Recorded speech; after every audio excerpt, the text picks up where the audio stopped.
guys, bagong update ng mga admin dito sa Bolo app ngayong March 2025. Ayan. Yung self-withdrawal daw na without activity na ginagawa dito kay Bolo app like recharge, gamble, trade. Ayan.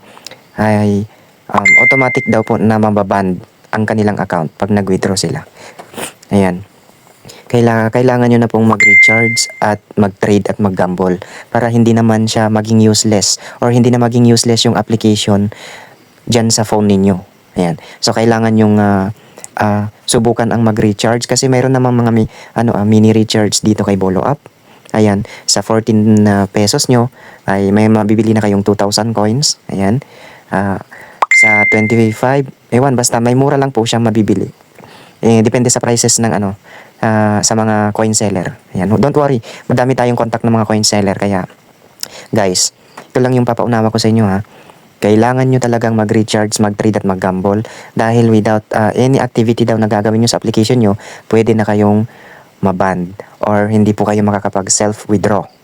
Tandaan nyo yan. Ayan.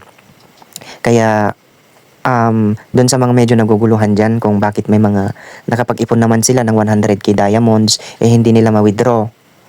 Ayan, inuulit ko po sa inyo mga madam, kailangan yung mag-recharge at mag-trade. Okay?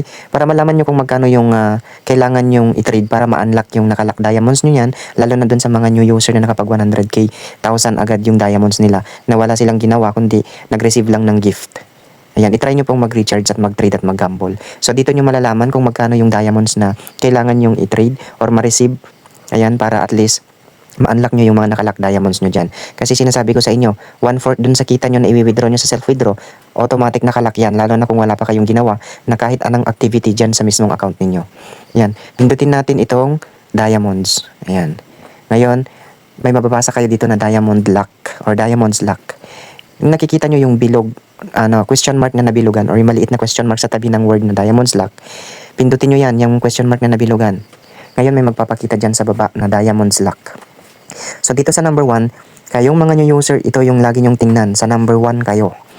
May makikita kayo dyan na earn. Tapos may ilang mga digits ng diamonds na kailangan yung targetin na i-trade or ma-receive na trade para ma-unlock nyo yung diamonds na nakalak dyan sa mismong diamond lock ninyo. Para mapunta siya dyan sa ninyo, total diamonds na pwede nyong i-withdraw. Itong number 2 naman is lock risky diamonds. Yan yung mga gaya ng ko dun sa past video ko na kailangan ma-release yan after 3 days. Kasi mamonitor pa yan ni Bolo app kung legal ba sa pagbili niyan online, lalo na dun sa mga bumibili ng top up. Kasi di natin maiiwasan, may mga application na ngayon na nagja-generate ng mga unlimited coins. Ayan. So kailangan i-monitor muna ni Bolo app yan bago niya i-release yan. Kung dumaan yan sa legal way na pagbili, after 3 days, may dadagdag na yan sa total diamonds ninyo.